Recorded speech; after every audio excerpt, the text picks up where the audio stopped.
Olá, bem-vindo ao Diário de Narrador, eu sou Marcelo Duó. Futebol é estratégia. Pois é, um dos grandes baratos desse esporte espetacular é o xadrez em campo. E neste último domingo, dia 13 de dezembro, o Corinthians deu um belo exemplo disso, vencendo o São Paulo em seu estádio por 1-0, mas numa diferença de estratégia muito precisa e clara para todo mundo que assistiu ao jogo. Se você não assistiu, o Corinthians fez um gol num contra-ataque com o Otero ainda no primeiro tempo.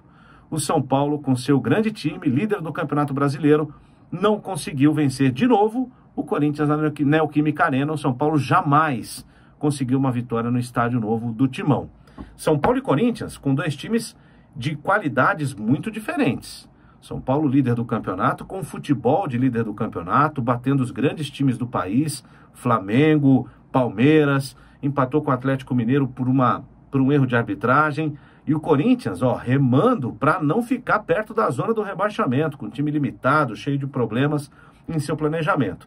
Mas olhando só para o jogo, que é um clássico do futebol brasileiro, Corinthians e São Paulo, Wagner Mancini, técnico do Timão, olhou para o São Paulo e pensou o seguinte: São Paulo vem de uma sequência de jogos, quarta, domingo, Campeonato Brasileiro, Copa do Brasil, uma agenda apertada e com um elenco um pouco enxuto demais. São Paulo tem um grande time titular e, de repente, os reservas não têm a mesma qualidade.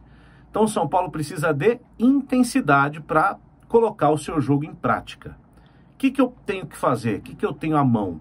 Um time em que eu possa tirar dele o máximo de intensidade, o máximo de marcação, o máximo de pegada para roubar essa bola do São Paulo e chegar o mais rápido possível ao gol do Thiago Volpi e tentar alguma coisa. Afinal de contas, os favoritos são eles.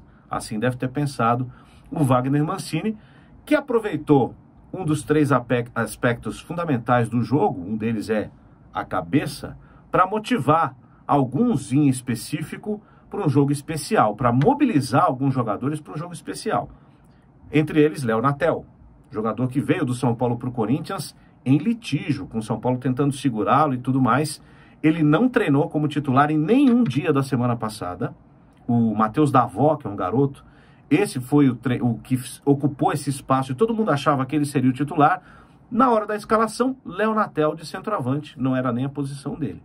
Depois que o jogo acabou, a gente entendeu, porque ele mobilizou o garoto de uma tal maneira que ele tentou mostrar para o São Paulo que ele tinha o seu valor e que, enfim, ele conseguiria vencer aquele que um dia tentou atrasar a sua vida. Esses fatores também entram em campo num jogo de futebol, como entram também na vida. E olha como o Corinthians teve muito mais intensidade. Vamos olhar para os números, vamos olhar aos números. 12 faltas do Corinthians contra 8 do São Paulo. O Corinthians criou muito mais oportunidades do que o São Paulo no jogo. Em termos de finalizações, até que o número foi parecido, 17 para o São Paulo, 14 para o Corinthians. Mas a grande chance de gol foi corintiana no jogo de ontem, né? Uma grande oportunidade que o próprio Léo Natel perdeu antes do gol, inclusive. Olha só as estatísticas defensivas. O Cássio fez 6 defesas, o Thiago Volpi fez 4. Ok. Número de faltas: 12 para o Corinthians, 8 para o São Paulo. O Corinthians bateu mais. Número de cortes: corte é aquela interceptação de um passe que normalmente iria para um outro lugar e de repente é desviada a bola para fora. Não é uma interceptação apenas. Interceptação, você pega a bola para você a partir de um passe. Foi o que aconteceu no gol do Corinthians. O Corinthians teve 22 cortes de passes contra apenas 17 do São Paulo. O Corinthians teve 24 desarmes contra 13 do São Paulo. Esse é o grande número. O Corinthians marcou mais e marcou melhor. Marcou mais e marcou melhor. Quase 10 desarmes a mais do que o São Paulo no jogo do último domingo.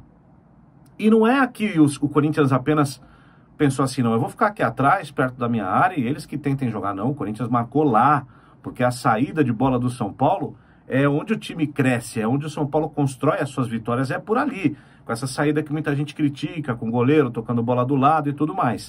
O Corinthians marcou lá na frente, muitas vezes, e teve muito mais intensidade do que o São Paulo. São Paulo teve um problema físico, até porque perdeu um grande jogador, que é o Luciano, que acabou se lesionando, lesão muscular. Então o São Paulo sofreu fisicamente, que é uma valência fundamental do esporte, mas o Corinthians encarou esse majestoso como uma final de campeonato, como um jogo que pode demonstrar a eles mesmos e aos torcedores que é possível produzir mais, que não existe um destino fixo para esse Corinthians, mesmo sendo um time dado como inferior tecnicamente ao do São Paulo. O São Paulo tentou jogar o seu estilo, a maneira em que trouxe o São Paulo para a liderança do campeonato, mas em alguns jogos isso não foi suficiente. O que dá uma lição para a gente também, né? Muitas vezes a gente está acostumado a seguir um roteiro que dá certo na nossa vida profissional, na nossa vida pessoal, e quando alguém apresenta uma situação, ou quando a vida apresenta alguma situação nova, a gente tenta e tende a tentar a responder isso com aquilo que a gente já faz. E às vezes isso não é suficiente.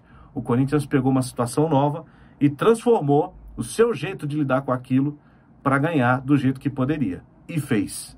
E venceu. Parabéns ao Corinthians. Parabéns ao Wagner Mancini. Quase 10 desarmes a mais, chutando mais, exigindo mais e ganhando o jogo do líder do campeonato. Valeu, Corinthians. E para o São Paulo, fica a lição, porque quarta-feira tem jogo de novo. Não dá para jogar sempre do mesmo jeito, não dá para viver sempre do mesmo jeito. Sacou? Até a próxima.